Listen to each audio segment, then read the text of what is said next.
Life Audio. Today on Talk About That, John comes up with a brand new drug and tells us about General Custer. Meanwhile, I go on tour with Nate Bargatze in my hometown of Knoxville, triggering anxiety about bombing in front of old friends and family. Plus a conversation about enlightenment and the balance between living our lives and sharing our lives. Today's episode is not sponsored by Mops. Let's smear this dirt around with some wet yarn on a stick.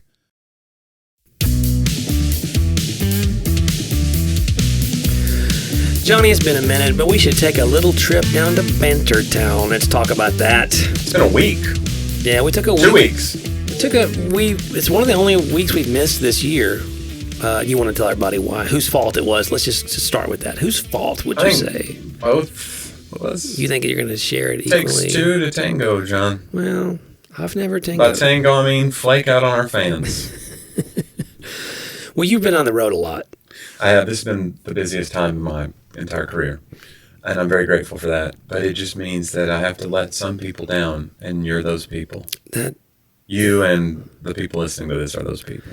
But we try to stay pretty faithful to it. I mean, we enjoy doing it is the main reason, but more than that, we just try to be consistent, and I let everyone down. No, you didn't. It's fine. And it's my fault, too, because you actually took equipment for us to record remotely, and I was just like... You're like, let's not. Well, because the stuff I had to do to get ready for that remote process, I was just like, if we were just sitting down and going, now it's fine, it's all set, but that was going to be a little more. You didn't want to do the extra work. Yeah, I'm saying I care about the fans, but enough to do extra work? I don't know, Jonnie. We're in your office, and I'm looking in our lovely podcast studio / John's office, and I'm looking at two bicycles. Yeah. They're awesome, like kids' bikes. Uh-huh.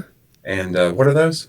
So these are bikes that are going, so our church is taking care of about 50 children who are part of CASA, court-appointed special advocates. Yeah. Not a part of CASA. They're in the CASA program, or CASA serves them. Yeah. Because that's one of our charities that we promote here. And so we're doing like an angel tree kind of thing where everybody takes a kid to buy for? Well, their parents are somewhere in the court system. Yeah. And so, we have actually, the kids have put down sort of their wish list. And so it's tailor-made to who they are. We don't know their names, obviously, but their age, their gender, what they want. They want clothes. They want it. And so these kids asked for a PS5, and you're like, you're getting bikes. Which I thought, look, you make an executive decision sometimes. You got to, yeah. So we've part of the deal is my mom came on board with us to help with the bikes. No, Curry and I got a couple names, and we're excited. I can't wait to go shopping. Oh, it's fun, man. One of our kids is like, it loves a lot of Paw Patrol. Which I don't know anything about Paw Patrol, but I've watched Paw Patrol because of my nephews. Yeah, I've seen an episode or two or glanced over, but it feels like we're going to be on a Paw Patrol mission. Yeah, to make this kid happy, and I can't wait. It's going to be fun. It'll be great. Yeah, and it's the team.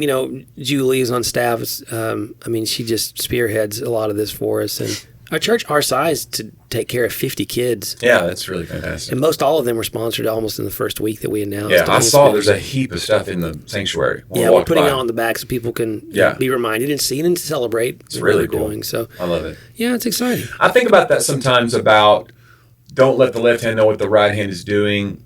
That scripture versus when you give, don't let the left hand know what the right hand is doing. Don't give so people will notice you. But I think people take that out of context sometimes as far as because I get inspired when I hear about somebody doing something. Yeah. Like they might be on social media and people jump in and oh, you're trying to toot your own horn. But I'm no, that's a cool idea. Yeah. I want to be a part of that. So for instance, John Acuff years ago posted that every Christmas Eve or Christmas Day, he'll go out with his family and they go to Waffle House and they tip the waitstaff $100. They give $100 tips to people in there because they have to work on Christmas. And I thought, that's such a cool idea. But you would not believe, now it wasn't a huge percentage, but it's like 5 or 10 comments underneath. Okay, John, we get it. You're a good person. It's no, he really inspired me. And Curry and I do that every year because of that. Because he shared that he does it. I was like, we got to do that. What a cool, fun tradition. And now someone here, two things are going to happen. People are going to go do it. Go get a job at Waffle House. And then we're going to get 5 comments.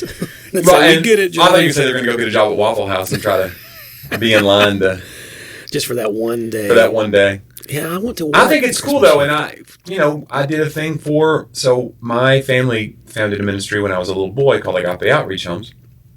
And It's they house and care for mentally ill men in the Knoxville, Tennessee area, and it's a housing and care program, and it's a nonprofit, and it's such a great ministry, and I still believe in it so much. It's in its 40th year. My brother still runs that program. My wife and I were involved in the program before we moved here to pursue ministry, and then I ended up falling into stand-up comedy. But when we it was Giving Tuesday last week, and so I started like a little fundraiser on my page because I was like, look, I have a couple 100,000, almost 300,000 followers now. I want to see if we can like make a difference.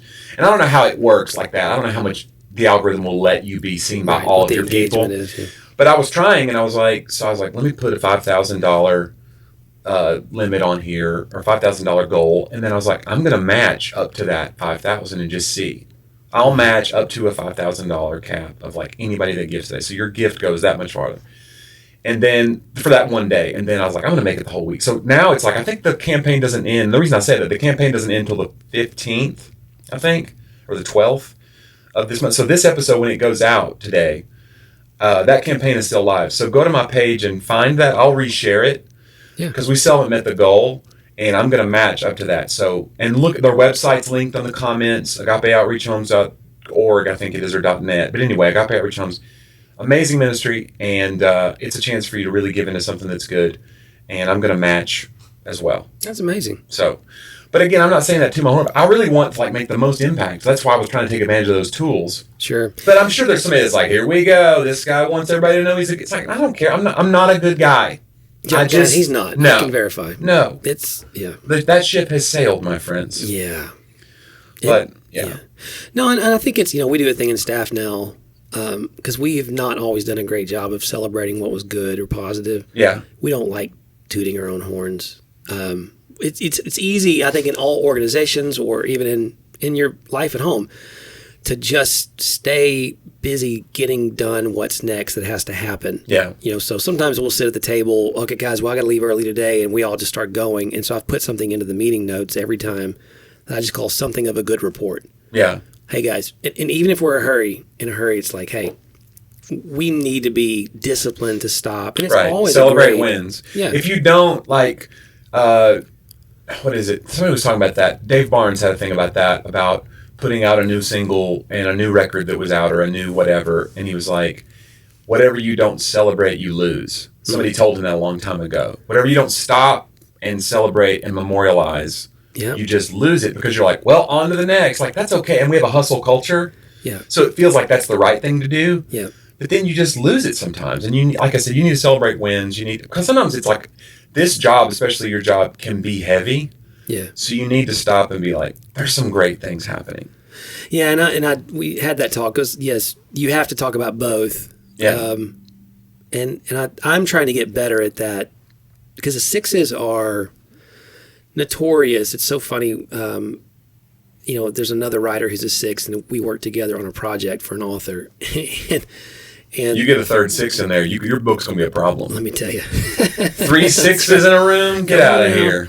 And the author, we had finished the first draft, and she was sort of she's so kind and was just praising us in text threads. Yeah. To me and her, to the other writer, and we are both like, we don't do well with that. Yeah. Like we You're deflecting and and I said, how uncomfortable does this? And we had a big laugh, because they're all Enneagram experts, So it was but it's one of those, like, I have to, when I turn falsely humble or want to stay focused on what has to be done, then I actually not only deny myself that, I do deny other people, like to your original point. I deny other people the chance for us to experience this together because I got so much to do. I'm guilty of that, even though it seems like I'm super engaged on social media now to my followers. A lot of that is people who I hired to help me do it. Right. Because I am trying to like live in the real world, but I'm like, I know that there are people out there that need to find my content. So, hey, cut up this content and put it out. But then they go, hey, we need more stuff of you just like being you. Yeah. And that's the stuff I don't like doing. But I mean, to the point where I was out on tour with Nate Bargatze this last weekend. And it was a 4-day run. And it was so fun. He's doing these big venues now. And he's been a friend of mine for a while. But it's just to see him at this level. I mean, he's the biggest selling act in the world right now. Yeah. Ticketed, comedian. So it's just such a crazy thing to watch, and to be a part of a tiny spoke in that wheel is just so fun. And I was just trying to keep my head down and do my job, do my 10 minutes and get laughs and get out of there and not be in the way. Right. And then I was about like in day 3, and I was like, my social media team is going to kill me if I don't start sharing. Right. Like, I should be backstage being like, here's what the bus looks like. And I just don't. I feel like we are doing that stuff, but you're right.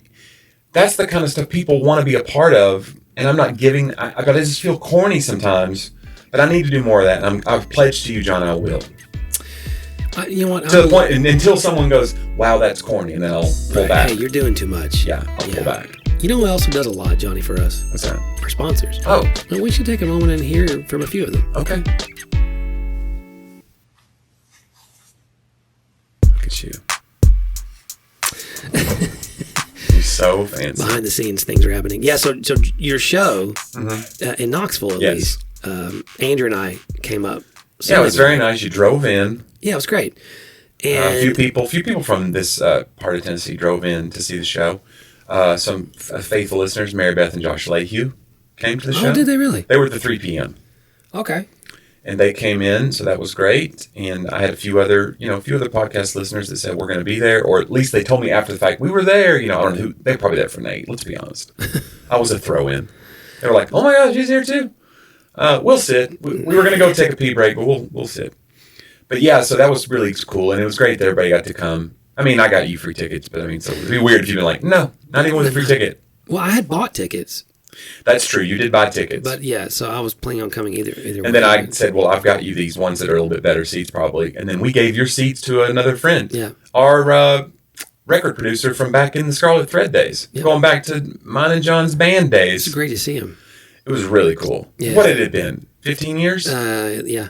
More than that for me, probably. More than that for you. I think I'd seen him. Because you lived in Knoxville for a while after I left. Yeah, and so I saw him like once in a while. But that was so cool.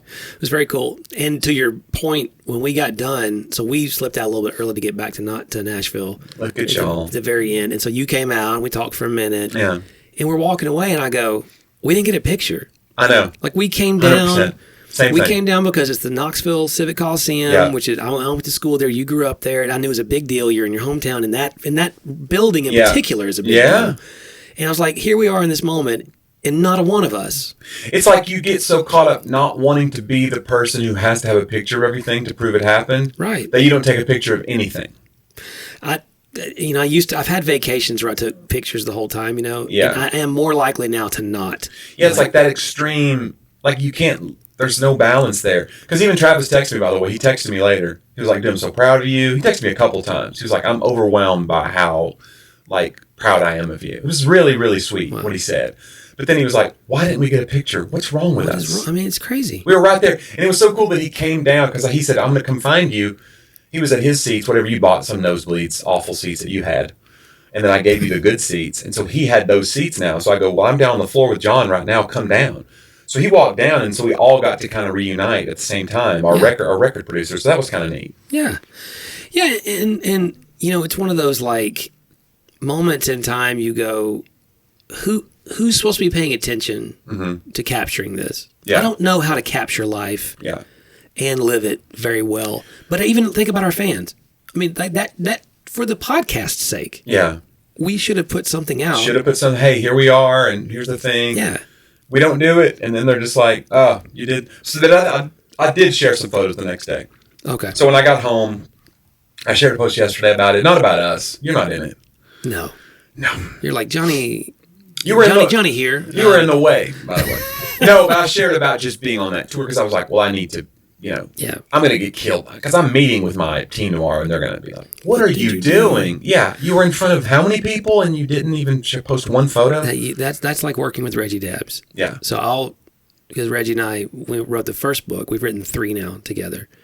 The first book, we're telling his life story, and I'd have it done, and it'd be like editing stage 3 or whatever. Right. And then he would share something like, that he met with Nelson Mandela. Yeah. That Mandela sent a helicopter to pick him up. Right.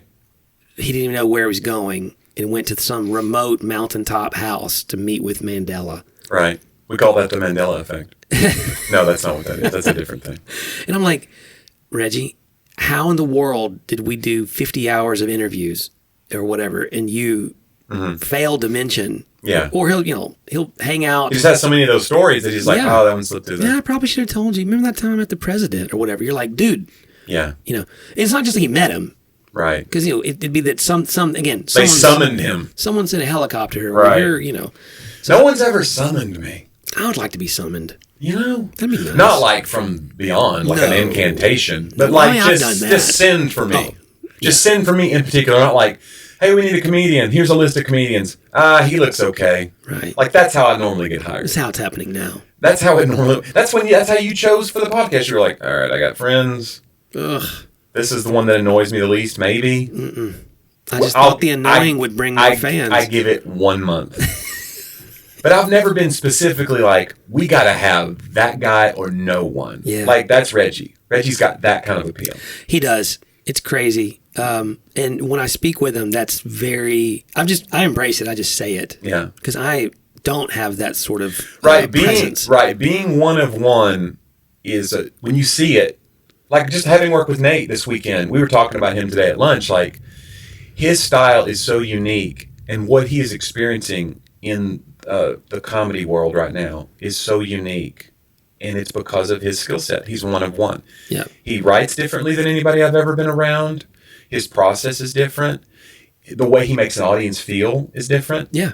The laughs he is getting, even though I was getting big laughs, he gets a laugh that's different than my laugh. The way it's happening. We called it, a buddy of mine was talking about how he jabs. He jabs you to death. Yeah. Whereas I'm like, set up, boom. Right. And that's kind of traditional comedy. Nate has really kind of turned it on its head. And so it's fascinating to watch him work and see his process, a little bit of it. So it's kind of interesting to be on the inside. But I was trying to stay, to your point about the social media stuff, I just feel like I don't want to be I was still feeling out the dance of that chemistry of like, I don't want to be in the way. And I don't want to be like, I'm taking advantage of this opportunity to make a name for myself. Right. While it's silly not to take some of the heat and be like, hey, I'm here because they chose me and this is great. But also, I'm here on Nate's tour. Right. But I'm afraid to post anything sometimes. It's like, all right, is it going to look like I'm being opportunistic? It's like, all right, your fans want to know where you are. Right. So I got to strike that balance. I'm gonna find it. I'm going to get there. I don't know if you will, but that's okay. I'll get there. I'm okay if you don't. How about that? Okay. A real friend's just like, cool, whatever you want to do. I just want to live to regret it. I just want to be like the last 20 years of my life. Why didn't I? More of those. Yeah. Do you think you live with more regrets of what you didn't do versus what you did do? Like, are you one of those people? Because that's the whole old quote. You always regret more what you didn't do than what you did do. That's the quote of a person that had a lot of sins of commission versus omission. They were like, well, look, I did a lot of stuff. Imagine what I didn't do. Right. I could have shot 10 people. I only shot 5. That's not I think that being counterphobic, it's funny, even where I'm praying right now in my life, I've always gone after, if I have a dream or a goal or a fear even, my counterphobia causes me to just go try to conquer. Yeah. You knew that about me when we met, you know. And so there's a lot of hubris there of, I can do this. Right. And I think that's, my therapist calls it, he said his 18 to 22-year-olds, he calls his zealots. Yeah. It's part of just the way your brain works right then. Okay. Is that they, like I remember coming home, my dad was a pastor for God knows how many years.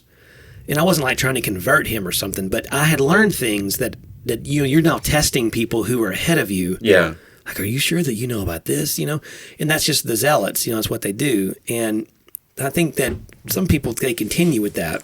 And I look at it and go, I had to be trained not to think I could do everything or not to go try everything. Yeah. And I kind of now, I'm at a place where it's still in me to just go, I'll do that. I'll do that. Like I'm looking at things right now educationally. I've been doing this for 15 years. I want to go back to school.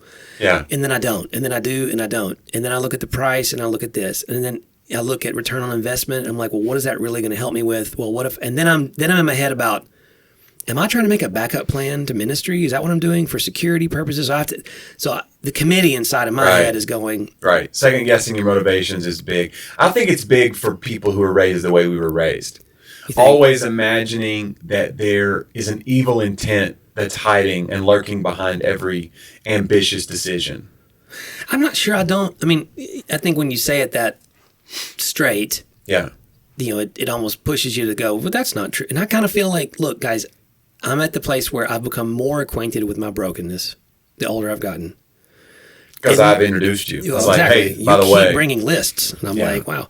Have a look at this. That's a lot of stuff. But I'm also more acquainted that not only am I more broken than I thought, but grace is bigger than I thought. God's grace was better. Mm-hmm. So it's like in that proportion, I think when people are like afraid of the puritanical, I'm always down on myself kind of thing, I think that just means that you have truth without grace, right? Because I think there is a truth to it. Because the opposite of that being like, no, I'm fine, I have good intentions. I'm like, like as Tim Keller talked about the Apostle Paul saying, look, I don't care about your opinion about me. Also, I don't care about my opinion about me. Yeah, like it doesn't really matter. Only God can really know. And I think there's a freedom that comes from that you go, okay, this really doesn't matter on my intention. When I can tell it's not right, that's fine. But most likely, there's a lot of things in me that there's nothing good there that dwells, that I will be selfish, I will be those things. And there's other things in me that are good.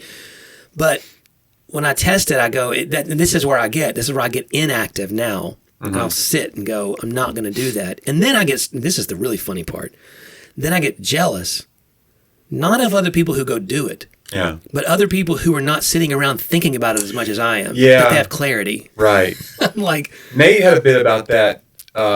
He's opened the show because he was talking about Vandy football, and he was like, can you imagine? And we've shared something similar to this bit, because you talk about it like, what must it be like to be an Alabama fan? Uh-huh.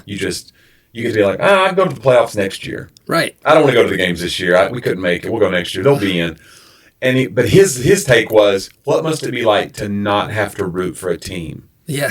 Have all that spare time and not be invested in that, not be miserable most of the time. Yeah. Like, it must be amazing. He said, I hope my team just quits sports. I want them to quit. Because he's a Vandy fan. And I just thought it was so funny idea. But yeah, it's like, you almost get jealous of people who have some, to your point, like they seem to have something where they don't have the same angst or the whatever you're projecting on them. Usually. Right. It's usually not true. Well, some of them don't. And again, that's why I think understanding. But they have other weaknesses that we're not perceiving. Sure. Yeah. But it's funny. The weakness I wish I had sometimes would be that blind spot of confidence. Yeah. When I see people who their confidence is so great that it's a blind spot, in some ways I look down on them. Yeah. Like, oh wow, bro. Well, I think it's okay to those people. It's just we got to make sure those people don't get in charge. Well, they're going to be in charge though. Yeah, it's weird. That's how they get in charge. But in charge of the country is when that worries me. Like often wrong, never in doubt. Like that's a weird person to be like their hand on the button. Yeah, when you find like especially historically leaders who had great confidence in their abilities, but also humility to listen to the other side. Yeah. Or know who to put around them that can hold them in check. Like I'll build boundaries because I know enough to know about myself to know like I'll need advisors. Yeah. But what happens when you fire all your advisors? Well, and Governor Haslam of Tennessee. Mm-hmm. So I wrote for his dad. I wrote his dad's book. So I've got to meet him and talk to him quite a bit here and there. And there was an article in the paper about him the other day. Yeah. Actually, 2 days ago. Mm-hmm. And they were talking about when he was, and I may get the office wrong because he was mayor of Knoxville and then governor of Tennessee. I may get which one of these was wrong, but one of his opponents in the race. Yeah. And he said, these races are always personal. Right. Like you can say they're not. They're always, it's a personal thing. Yeah. It feels personal. And so there's all kinds of mud that gets slung even in a, local or a city, election like that. Mm-hmm. And when he won the office, and then there was a major part of his cabinet that he needed someone for, and he realized that his opponent, that was her expertise. Yeah. Who had just done all this, and he totally set some of the politics on in, and there was the interviewer asking him about it. He didn't just go, let me tell you what I did. Yeah. That'd be sounding more like what you've been doing. But he was like, they were like, it shocked everyone when he just brought that person on. And then later on, she became, when he was out of office, she took the office and won it the next time. He was like, that's what this is supposed to be. So there's a confidence in leadership to say, in fact, the podcast that he started, and I may not, again, forgive me, I'm not looking at it all. He started a podcast. He was Republican. He started a podcast with the former Democratic governor of Tennessee, Phil Bredesen. They do a podcast together. It may be over now. I think it's called I Might Be Wrong. Oh, I've heard of that. Yeah. And or something to that effect, that sentiment. And they're sitting like, this is what it's supposed to be. So, yeah, I think the certainty, I don't want leaders or I don't want people who their certainty is blinding them, like I said, to the detriment of the nation or whatever. But just for just at a restaurant, if I could just pick a meal easier, that would be grand. To not be afraid of regretting your choice. Yeah. Like, man, I should have, that pizza looks good that they got. What are we doing over here with this grilled chicken? And I made something the other day. It's so funny. I made a wrap. Yeah. And I put like lunch meat in it, turkey and ham, some sliced tomato, little ranch. I was just in a hurry. And I was so disappointed. And I said the words out loud to the dog. Yeah. I think. I was like, well, that would have been better if Laura would have made it, because you talk to your dog. I get home, I tell Laura the experience. She goes, I bet you thought that would have been better if I made it, didn't you? I was like, I said that to the dog. I mean, because she knows I'm... And the dog was like, dog nodded. He did, yeah. I tried to give it to him. He wouldn't eat it. I'm just kidding. But, it was like a... He knew who made it. But people who know you even know your self-doubt. So, and Jonnie, speaking of self, I do want to go into our new segment. Oh, right. It's a segment we're still playing with what we're going to brand it as in terms of the song. But John's quote of the week is what we're calling it, right? Right now, but we had one of our long-term listeners from the beginning, Aaron, reached out. Did you see the name that he suggested? I can't remember. And I like it a lot. What was it? I'm going to go with it. He said, we should call this, They Talked About That. Oh, because other people talk. Right, because it's the quote. It's a quote. So we have to talk about then, yeah, which is your segment. They talked. They talked about that. They talked about that. I don't know. We're going to give it a shot today. Guys, let's go into the next installment of They Talked About That. That was the wrong song. There we go.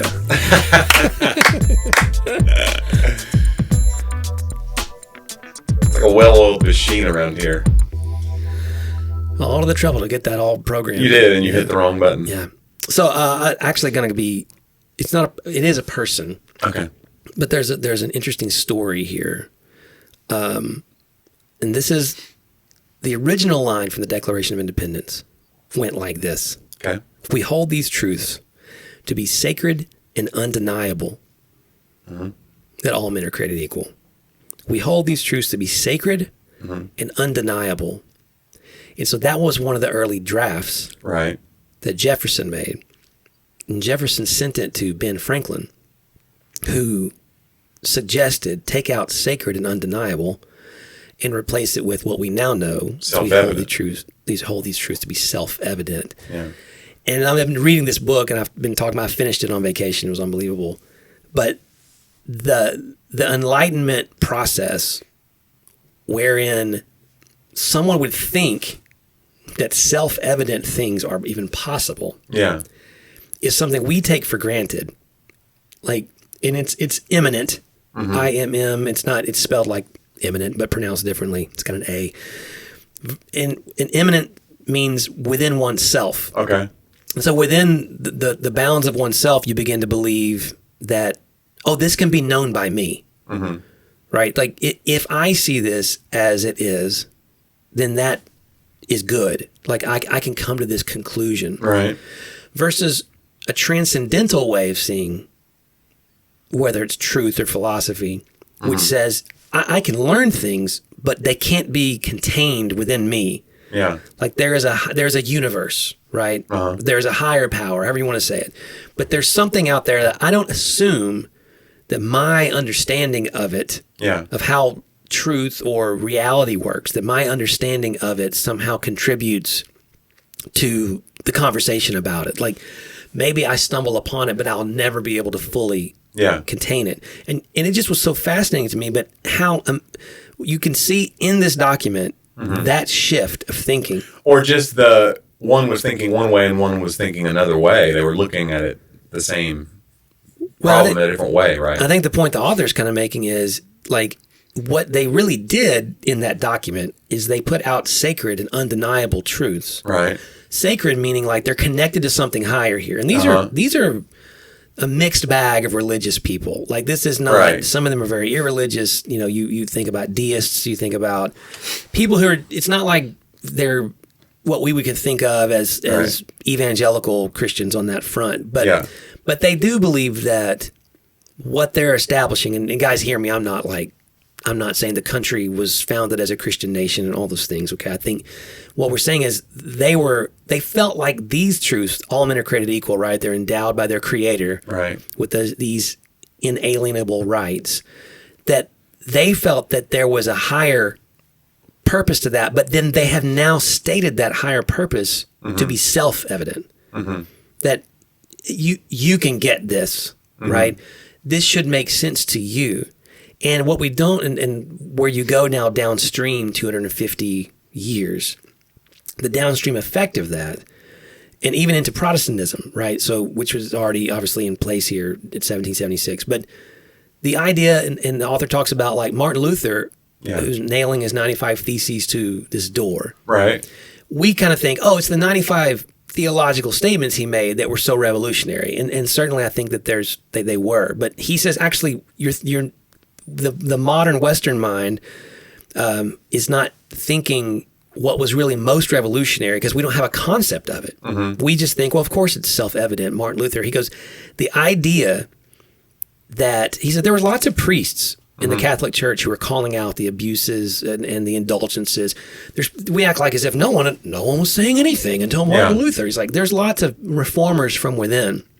What was revolutionary is that he said, on my own, I've studied the Bible, and not just because everybody couldn't read Latin or those kinds of things, but like, I have now come to the conclusion outside of the church's authority or the church's history or the church's, agency, that on my own, I can tell you that that's wrong and that I now trust in this way of seeing it. And so it's not whether he was right or wrong. It's that, whoa, bro, you came up with that on your own. We don't have a concept in that sort of way. And now that's the only way we do it now. Right. Like, now it's especially if you're thinking of religious things, you move through the world. Think about how many people we call it church shopping. Yeah. Right. And I think there's a time and a place to do that. I'm not bashing it. And if you're currently shopping, check out head on out to churchbustergrove.com. But like, if you if you like recognize that at Ephesus you didn't church shop because there was only one choice, right? Yeah. And so, but somewhere along the line, it's not just about. That had to be a bummer for those people. I got to move cities now. Right. You don't like your church to do this. But like that idea of, we think it as our self-evident right to not. Yes, you have a right to choose what church you go to. And the country's certainly built upon that idea. But there's something deeper than that. You're saying that I can't understand and judge theology as what's best or not best, or orthopraxy, like what's happening in this church. It's not that we just go, I have a different preference. Most people, it's not just a preference for them. Right. It's a strong belief that's self-evident to them. And if you go, this place doesn't line up with my values, I'm moving on. Right. And the idea that my values exist apart from the big C church values. And that we're all okay with that now. But that was revolutionary. Right, it wasn't okay then. Right. And it's not just because they were trying to keep you in line necessarily. Certainly abuses and all those things to Middle Ages and all that, and especially in the Catholic tradition. But he even makes the point that the Protestant tradition now set us on that course. And it's great, and the reform needed to happen. A lot of good reformation. Also now, we live in a Reformation mindset in that I'm always reforming now this experience. I'm now looking for what you're not doing right. Yeah. Because I believe I have the right to bring my 95 theological takes on this. They may be right. It's not about with them being right or wrong. It's that immanence, right? That self-evidence So do you think it's good or bad? That ongoing, modern eyes might call it deconstructionism, like where we're constantly, we always feel like a reformer, and some people feel like reformers and they're not. They're just critics. Well, that's the thing for me. Whenever you have 95 theological takes on the church you just visited, but you don't really know a lot about theology, that's what a lot of it is. It's really preference, or it's. And this sounds like an elitist take. Forgive me, because I'm not either. I have to be self-evident to say what I'm saying. Yeah. You know what I'm saying? Like you can't, in the modern mind, can't speak from outside of this perspective because we were born into this perspective now. So it's a foreign now concept the other way. But I think to answer your question, I think it's both and. I mean, I think that feels like a real cop-out answer, and I expected nothing less. I think it's a matter of like, all we know is your personal relationship with Jesus. Like that's language for us that you actually don't find in Scripture, though it is leading personal. But they're being written to churches, right? Yeah. These stories are not written to individuals, except the book of Luke, and some might say that was a pseudonym he was writing to that represented grander things. But it most cases is being written to Timothy, who's a letter, right? It's written to a person, but he's supposed to read it to the church in cases. So there's a collective, I think, that we've lost, is my point. We're offended by the collective, and the collective, we don't know how to deal with the diversity of thoughts within it. And so we can just say, well, that's not right. I was taught differently or whatever. And I think that's good to own it. But what we do have as a result is 1,500 churches on every street corner who have a little now self-evident truth. Dividing line, hair splitting thing that they're doing. That for us feels big. We nailed it. Yeah. Whatever it is, we nailed it. And it's like, guys, this is self-evident. Like, everyone can see this, right? Instead of it being sacred and undeniable, which would say, maybe I can't understand. That goes back to the certainty, right? Maybe I can't understand everything in its fullness, and I approach it with confidence yet humility. Well, I hope you get it one day. Well, I got a long ways to go, Jonnie. But I think that's going to wrap up today's segment of They Talked About That. You hit the right button. I hit the right button this Congratulations. time. Oh, boy, John. What do you think about the song today? I like this one's getting there.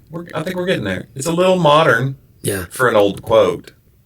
Feels like it needs some horns in it or something. Oh. Or like something like with pomp and circumstance. A little bit of something like somebody with a powdered wig would walk in here. Oh. Well, maybe bring the wig and we'll talk. Usually the wigs you wear are not powdered. What was up with the powdering? Was it because of mites and stuff? I don't know. To keep bugs out? What was the powdering? John, was that like a medical... Maybe we could never know. I don't know. There's no way to know. Where? So I told you where I was. Where were you? Did you went away? You went away for Thanksgiving. I did. I went to Sarasota. How is she? I'm just kidding. No, Sarasota. It was great. Went with my wife's family. It was kind of my mother-in-law's one of her sort of dreams is that we would do Thanksgiving or one of the holidays at the beach, and we went to a resort, and it was really, really awesome. So a lot of fun. Seafood, bro. Did y'all cook like a big turkey? Oh, you ate seafood? You went out? No, they had a meal at the hotel. Buffet. Yeah. And it was... So nobody had to just slave away. It was good. It was the most amount of food offered. Mm-hmm. And I've been on cruise ships and stuff. I've not ever seen it. It was a Thanksgiving meal, and they were all. I felt bad. I was like, I'm so sorry I have to work on Thanksgiving. They're like, we're not. We volunteered because they got time and a half, and they probably get to go home later that night and have a meal. $100 tips from people like me who are good people. Just good people. But it was amazing. I mean, lobster, mac and cheese, and peel and eat shrimp, and all kinds of just. You're supposed to peel those? I wondered why my back of my throat was super itchy. What is going on? You know that true story. What? Remember, we had a student on a trip one time who never had he was just shrimp. Throwing them back? And Tails and all? My mom was with us. I think so. And she was just crunching. She's like, these are so good. My mom was like, oh, honey, that's great. My mom's so sweet. Yeah. So they're going to be even better if you try it like this, But then the kid just never had shrimp before. Man. So there you go. What if... Yeah, those tails are... It's just like a bug's wings. Eating a shrimp tail. Yeah. Not that I've eaten bug wings. Shrimp, well, who among us, really? The texture of a... Yeah. I don't like it. Johnny's making faces right now. We were talking yesterday because I did the Nate podcast, and they got an email from someone who listens, and somehow they had been arguing about Thanksgiving sides, I guess, the week before. and the whole stuffing versus dressing. Yeah. What, it's been trending on Twitter even. And then somebody said I think somebody said dressing was their favorite. Dusty Slay had said dressing's the best Thanksgiving side. They're like, you're crazy. And I agree. I think if you have dressing that's made the right, stuffing is like fluffy and weird, and it's northern. Dressing is like wet. You can slice it like a cake. I've had dressing that was so wet. You put gravy on it, and it's even wetter, and it's just like it's a slab. It's heavy. It's heavy to the you weight. Want some goo. Yeah, there's weight to it, and I like dressing. Yeah, but we were just talking about that. Did you have dressing in your Thanksgiving meal? They had dressing. Are you a fan, or are you going to be one of these people that doesn't? I had dressing and stuff. You're off carbs though, so you probably didn't. No, I was on carbs. Oh, you cheated. Yes, you carved down. Because you can. I mean, how are you going to do low carb on? At the beach for the week. Yeah. I gained about 5 pounds. But that's not bad. It's hard. You've already got it back on. You been running again? I ran at the beach. Oh, that's right. You texted us our group. You texted our small group to brag about it. Did I? Yeah, you were like, I had the best run of my life, boys. You want to hear the voice of God, you get out there in nature and run 15 miles like I did today. Yeah. That sounds just like me. Yeah. It's like I'm sitting right here. Yeah. I have not run much since I've gotten home because it's been very cold. Yeah. And I'm back in it. It's very depressing to come home it's gray. It's gross. Here we go. It's been raining like every day. But I'm going to start running maybe again. I got to. I'm not letting it go. My running. Yeah. I'm at a good spot right now, so I don't need to go away and start all over. I'm at a good spot, and that spot is the couch. Hey, man. Well, I'll get it back. I'm fine. It's coming. It's fine. You're going to be fine. Is it, though? I saw some old high school friends at the show, and they were like, you look so great. And I feel like I do compared to how I looked the last time they saw me. Yeah. So that's a good feeling, but it's like also, I'm really out of shape. I'm just thinner. What they mean is, you look not like a fat tub of goo anymore. Oh, wow. But I don't look healthy. I just look like a smaller, out of shape person. Well. Don't you think? Are you asking me if I agree with you? I want you to encourage me. Jonnie, I think you look great. Oh, that's nice. I mean, you're active. I was totally traveling unsolicited. No, I can't believe I'm going to say this, but I was just thinking about how. No. But I was able to say to them, you look great too, and mean it. Hey, that's nice. Because they do. They look great. They took care of themselves. Their wife is lovely. They look great. Everybody looked great. So I didn't do the whole thing of like, thanks. Right. Just nod and I got to get backstage. I was able to be like, you all look great. Yeah. Everybody looks so great. That's awesome. We've done good for ourselves. We need better adjectives. Yeah. But if you get too adjective-y, then you're like, wait, magnificent. Are you hitting on me? Right? Yeah, it's too weird. Yeah. You've never looked better. Oh my, yeah. Your wife is radiant. Hey, pal. Like, you don't call another man's wife radiant. That's not okay. Do you use radiant in your own house? No. You should, because that was lovely. When I get home today, what do you see? Oh, man. Curry is in for it. She's going to be like, is this a bit? What are you doing? She'll be upset. She'll be suspicious. Well. You shouldn't be suspicious of compliments from your husband, but that's a very verbose. Yeah. Yeah. You shine like 1,000 suns. Right. That's not. She was like, why doth thou use such prolixity for such... I was on that prolixity. Oh my gosh. The side effects. Did it constipate me? Oh my goodness. I had to go off of it. Yeah. It would be great if it was like there was a medicine called prolixity for something related to like speech issues, you know what I'm saying? Right. That would be. And most people wouldn't get that. It helps you not stutter or whatever. Right. I take prolixity. Yeah. I think we just made something. Before the guy's like, I take. He just couldn't get through it, and they have to pop this pill. Boom, you're on. It's probably an injection. Anyway, because it has to take effect quickly. Right. But anyway, yeah, it was good to see everybody. But it's odd when you know you're going to run into people that you haven't seen. Like we ran into Travis, and you go, you do that thing in your head where you're doing the math of like how many years. It feels like a high school reunion. It really was for me. Yeah. But even for Travis, it'd been almost 20 years. Yeah. So you're like, okay, I had hair the last time I saw Travis. Right. But you look good without hair. And you know what I'm saying? You were a little like rounder, doughier even then. Like you're leaner probably than you were when we did the record. I was doughier. That's fair. Oh, there's a picture. Where is it? Like you've it's gone. And you've got, and the thing is you're around someone who knows, like Laura will go, not those frames, John. You know what I'm saying? She'll go, not that sweater, John. You've had 20 years of that since Travis was around you. She would claim probably that though I've still got so much further to go. You know what I'm saying? Yeah. Like, You're a work in progress. I'll walk in and go, look, what do you think? Can I wear this together? And she'd be like, you know what? No. But because I asked. Yeah. You know. She'd be like, can I ask you a question? Are you drunk? Right. It'd be something like. Yeah. Let's you ask a question, I'll ask a question. Yeah. Just fair. It's fair. And I'll be like, again, could you write down the rules? It's like, you can't. You can't write down the rules. Because nobody knows the rules. Well, she knows them. Yeah. But she's not going to reveal from whence they come. Nate got this great, when you're at Saturday Night Live, which Nate did, they give you these, they take a picture of you in these clothes. They have the best wardrobe department at, that studio. Yeah. And they put all these wild outfits on you, and they take a photo shoot of you, and they show your photos in these photo shoots between commercial breaks. Yeah. And they're amazing. They're action shots, and you're wearing these clothes that you don't have because they put you on. And then you get to keep those if you want. Oh, wow. So Nate got in this jacket that's like got flowers on it. And it's white. And it's very like something Nate would not normally. Yeah. But the photo looked cool. And then now it's on Saturday Night Live. So they let him keep it. He kept it. And it's such a comfortable jacket. He wears it on stage in certain cities. But he even said in Savannah, like, this felt like I could wear this here. Because you guys it's Savannah. Yeah. He goes, I'm not wearing this in Knoxville. Like, he made a joke about Knoxville can't handle this jacket.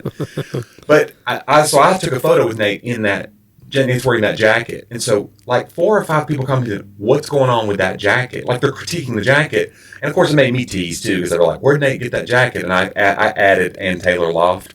But, but I could never do that. Like, I don't know the rules. Like, Nate's at a level, I think, now where he's just like, I'm going to take more risks.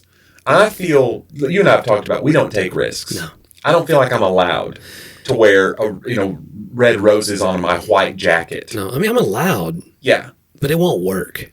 No. You know what I'm saying? We could do it. We have the freedom. Yes.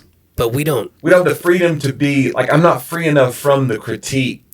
My inner critique is going to keep, I'll be like, you know what? Back to simple black jacket. Yeah. Which is what I wore on stage. Yeah. When you look great. Thank you. Hey, the roses on the inside. In my heart. Jonnie had roses in his heart. Yeah. I will say this. It was one of the best. I mean, I know it was only 10 minutes for you. It was one of the best sets I've ever seen you do. Oh, it's nice. It was so good. I mean, and that's the truth. I felt good, and this was my 3rd rep in front of that, that arena. And so I felt like I knew the stage a little bit better, and I was just, I knew what to expect. It got really dark. Like, they darkened the room perfect. Yeah. So it's just like the spotlight blinds you so much that you can't see them if you wanted to, which is where I like it. I do not like seeing the crowd. I want to hear them. So I'm listening for how well I'm doing. Yeah. So I listened. I was like, I think I'm doing okay. This sounds like about 60% of these people are laughing. Well, 60 is okay. That's what's funny is I'm sitting out there in the crowd, and so I'm listening. This is just like it was at AGT when I was out in that crowd. Like, I'm listening to people who don't know that I know you. Yeah. I'm always paying attention to what they're saying, what they're laughing at, and they were getting every bit of it, laughing at it, That's good. You weren't having to elbow anybody and be like, "Hey, yeah, that's my buddy up there." Are you not hearing? Well, okay. My father-in-law came, and he's 83. Wow. They sat close. They were on like row 13, and he is. I told him take a nap. I said, please take a nap because it's a 7:00 show, and we're gonna be here all 9, and his bedtime's 8 usually. Yeah. And so he was just like, oh, it'll be good. And Curry said that he grinned. He chuckled a few times, but said that like towards the end he was fighting it. He was doing the nod and the thing, or he would hear like a loud noise from the crowd and it would jar him back. Like, oh, I'm in a public place with 5,000 people. Right. But he said he enjoyed it. Oh, I just hope he was proud. The thing is, the thing about that is, I like to imagine him going to the senior center and bragging about me. Yeah. That's like a weird, like I want that. I don't know why I want it, and I don't need that. I don't deserve that, but that would be cool. Like if you go, well, my son-in-law just over here. He's just talking to him. They're like speak up! The idea they're doing a puzzle, and he's like, well, I gotta go. I gotta leave early. I'm heading over to my 5,000 people are coming to not see my son-in-law, but he'll be there also telling jokes, that kind of thing. Yeah.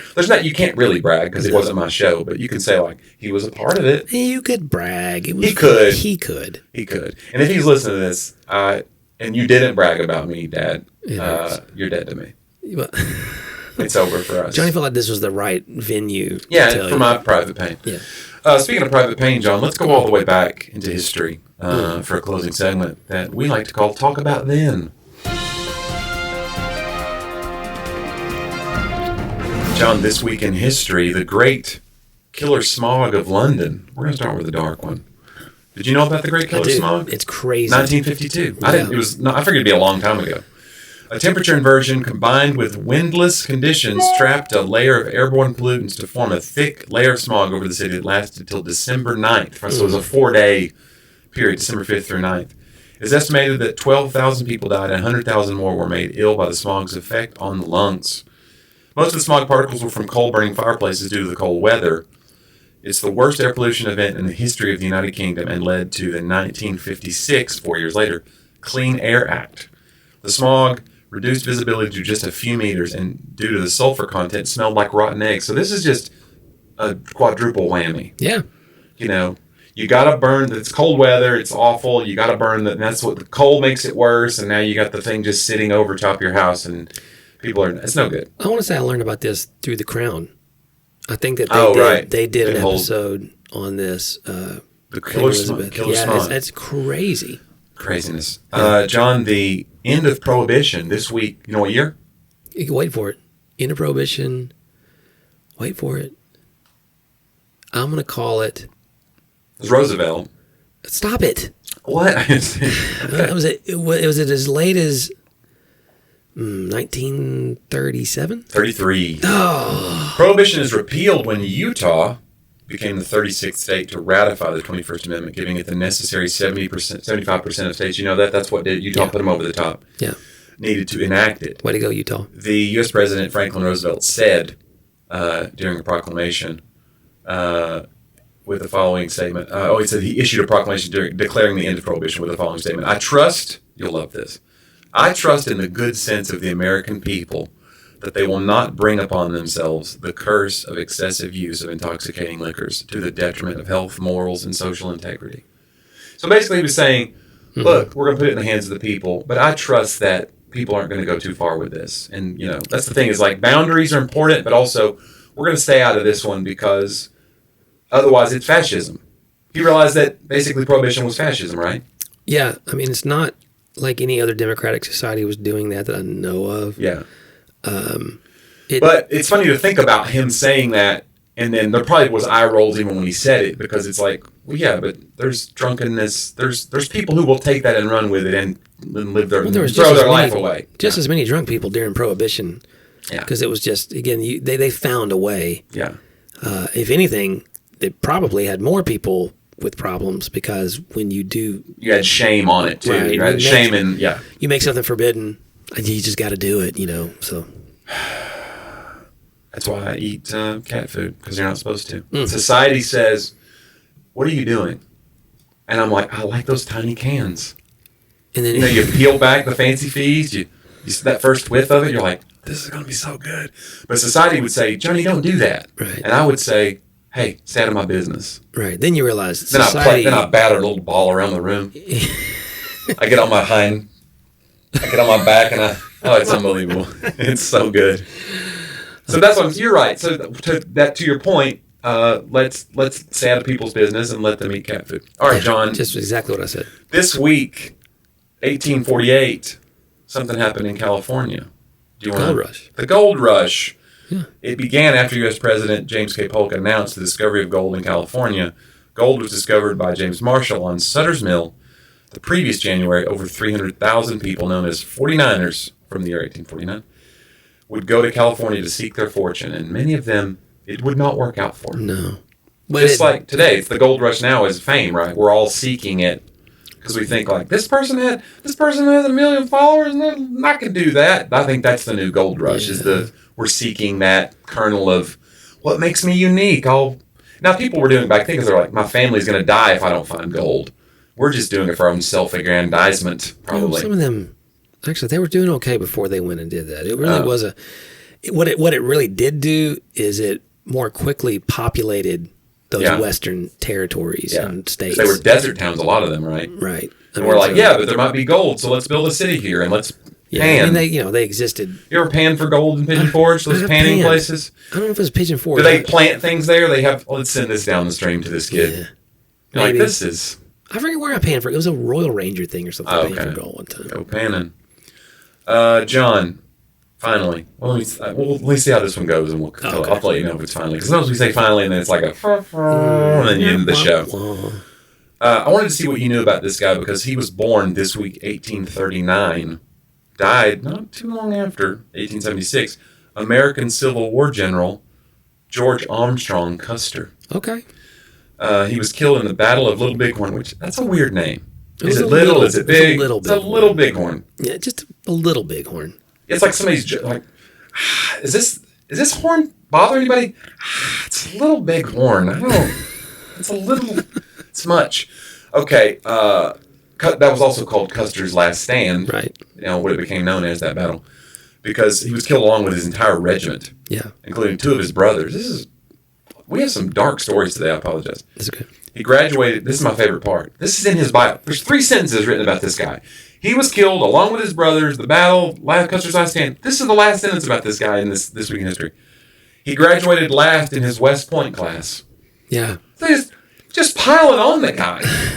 Just kick a man while he's down. I read a lot about him in the Grant, Yeah. Chernow's Grant biography. Okay. And he's a fascinating Was character. It an example of like hubris? Is that why we celebrate like his kind of like his demise? Because we just go, well, this guy. He really was. He should have known. Yeah. He was foolhardy. Oh, okay. Like and of course the West Point thing about West Point back then is almost all these guys went to West Point together and then they're fighting each other. Wait, but how do you end up being a general if you're last?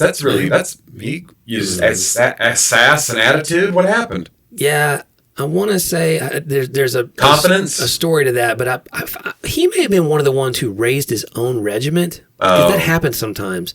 You're like, if I can't be a general here, I'll just be like, I'll be my own general. Right, yeah, 2 of his brothers were with him, so that could be true. Theodore Roosevelt with the Rough Riders. I mean, that was a private enterprise, basically. Yeah. And if there may have been a connection rough to some of the, sorry, no pun intended, to some of the, like militia or whatever there. But if I remember correctly, I think he may have risen through the ranks because he was rich. Yeah.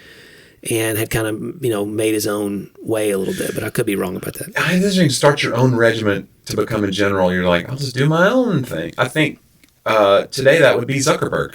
Remember, he couldn't make friends at Harvard, so he's like, I'll start this friend website, and I'll leave people out that I don't, and we'll just I'll use it to make friends and meet girls, and that became Facebook. Like, if you ever watch The Social Network, it's a really insecure dude that started this. So. It's yet to be seen if what will be his last stand, but Zuckerberg's still out there. He's still out there. We're still at his beck and call, his whims, John. He's still. Listen, I'm shocked still. Do you foresee a backlash, a analog backlash, because we know this is killing us? I really hope so. And I was talking to somebody about it the other day about, I have friends. I think I've talked about it before. My friend Marty, his daughter Sonny. She's one of those kids who, when she was 15, she would look at her dad and be like, I hate this generation that I'm born in. Guys don't look you in the eye. We can't stop looking at our phones. Every boy I date's addicted to porn. Like, she was one of those kids that was like, get me out of this timeline. And I think if enough of those get together, we're going to see some weird, Luddite. I hope it doesn't go so far as to be like, let's tear down all the systems. Right. Because there's been a lot of progress. But I could see a little bit of a Luddite tradition where they go hey, this is killing us. We're going to go do the Thoreau thing and go live in the woods and live deeply and suck the marrow out of life. I could see that. You see people go to be naturalists. Yeah. Usually naturalist is equated with nudity though. Well, I'm a naturalist. Okay, buddy. Stay away from me. Like all natural. All natural. Yeah. But I could see people getting back to nature. You see people feel a connection with nature and they go, turn off your phones. I remember when we were in Bolivia on a mission trip. And our tech director at the time, and now our dear friend Jeffrey, Emmy Award-winning Jeffrey Holland, he talked about it because we had no cell service. The infrastructure just wasn't there in Bolivia at the time we were there. So we were without Wi-Fi for a lot of that trip. And so it forced us to have these deep conversations around the dinner table and play games, board games. And he was like, I look back now, that was incredible. This is somebody who was wired in from birth, basically, his generation. So it was, even he was like, oh, and then of course it doesn't take you long to get sucked right back into technology and see you see the good side of it, but the downsides you kind of gloss over. But yeah, when you get away from it for a minute. So maybe there'll be a backlash. I don't want it to be so crazy that we're just like, No. let's take down the banking system to show that, like, let's reset the whole, like, that's first of all, it's illegal, John, and you shouldn't even talk that way. Guys, I just want to take down the banking system. Is that so much to ask for? I just want to be remembered. Hey, speaking of, I did look up Custer because I figured I misspoke, and I did. Yeah. So he, by the way, not only was he last in his class, he was a lazy student. Wow. Nearly expelled. Yeah. Several times. Racked up, get this, 726 demerits. This is my kind of guy, honestly. Yeah. I mean, I relate more to him than any other general that I've ever heard of. well, I got demerits. like I said, they needed soldiers, even though he was commissioned as second lieutenant. Yeah. And the deal was, when I say he didn't raise his own, but eventually he was put in charge. He was brigadier general of volunteers, of the volunteer Michigan Cavalry Brigade. And then soon after, he began sporting an unusual and flamboyant uniform, which brought him even more attention. So he was like this media hound. Right. Like he wanted, so the whole the battle of Little Bighorn, like he wanted that. He had promoted. Yeah, it was like, I want Holyfield. Yeah. He was Don King. Yeah. And flamboyant, and it's a clickbait. He was like, he was wanting the papers to write about him. And the papers were a big deal back then in terms of what's happening in that. I mean, the media has always had that sort of... Well, he's not been forgotten. No, but not for what he wanted. And isn't that just like our lives? Won't that? Preach. It can. Listeners, we hope you remember us. See how I I liked that. See how I wrapped it? That was a good one. Okay. I watched how the master did it. We hope you remember to go to our website. John, what is it? Talk about that podcast.com. You can click on a couple of different links there. You can see all the archived episodes, first of all, over 280 something. Yeah. If you go to the top right, that's where you can support the show. We love our supporters. Thanks to our patrons, and you get free things from us, including ad-free content. And then if you go to the bottom right, there's a little voice bubble, and that's how you send us a note. We get so many cool notes from our listeners now. And it's great to kind of hear what you guys wanted to hear us talk about, or what you enjoyed, what you hated. We throw those away. Right. But because we can't handle any criticism of any kind. It hurts. We're very sensitive and thin-skinned people. Yeah. But send us a note. By the way, leave a review on your favorite podcast app. That helps people find the show. And leave a 5-star review if you'd like. We had a 5-star review, Johnny. It's probably worth reading. Oh, sure. Recent Let's one. do it. It's called, the title is Better Than All the Rest. Wow. Exclamation point. Was it Tina Turner? Somewhere the best. I was like, wow. And I don't know who it was that left it, but they said, this is by far my favorite podcast. Okay. I'm working backward to listen to all the podcasts, and I am in 2019 currently. So she's gone back. Wow. Pretty far. I listen daily to get caught up. I'm dying to be on your show. On your show and help you with all the answers I yell at the podcast. So she's a part. Like this is the real listeners are yelling at the podcast. We still need to do the live show just because I think that would happen. Yeah. It would be like pro wrestling. People would be unable to contain themselves. It would be unbelievable. She said, I'm a full-time wife and homeschooling mom of 4 and a part-time triple board certified physician. This is smart people listening to us. Yeah. 2 really hard jobs. There. Yeah. And this show appeals to my need for humor and deep theological discussions. These guys get it. You know what? I think she gets it. Like, I'm feeling... Did you write this? Be honest with me, John. She said, I found Johnny at Dry Bar and found the podcast through Johnny's social, so please keep up the great work. So, number one, that whole thing you said earlier about not posting social stuff, I need you to do it more. Okay. Because, again, she's getting it. You know what? These Luddites out here, they're a problem, and we got to stop them. I don't know what I was saying before about hoping that people shut down and move away from technology, because clearly... Brian, this is what we need. The algorithm knows best. Yeah. Let's find the balance. Okay. I want my fans to know about the show and people to find us. Our friends. I call them friends. Not sure. Fans. You call them fans. I call them friends. I don't think I've... But confidants. Colleagues. John, if you threw a party and invited everyone you knew, you would see the biggest gift would be from me. And the card attached would say, thanks for listening to the podcast.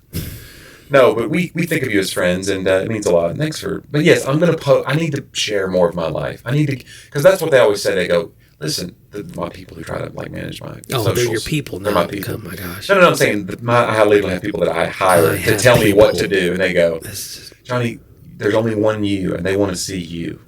And you got to be you. And I'm like, oh, boy. Like, I've been trying to get away from that. Right. I'm like, no, if I show them the real me, you don't understand. Yeah. Yeah. I wouldn't show them the real you. Right. Just enough for them to keep listening to a curated honed myself. Yeah. I mean, maybe Photoshop a little bit. On it. Like both metaphorically and literally. So yeah. Yeah. Yeah, check it out, guys. Do follow Jonnie on socials, JONNIEW. That's at Jonnie W. We just added 12 new tour dates in 2024, and they are opening for Nate Bargatze. Wow. That's awesome, doing man. some more arenas with Nate. So look for tickets for those shows because there's still some tickets available. And you do not want to miss these shows because I'm doing time and then Nate's doing his new hour, which is fantastic. Great. He was unbelievable. He's getting ready for his new Netflix taping, and you want to see this hour live. Yeah, it was amazing. So, yeah, go check him out, man. And guys, we're so glad you listen to us every week. We sure appreciate it. We'll see you next week on Talk About That.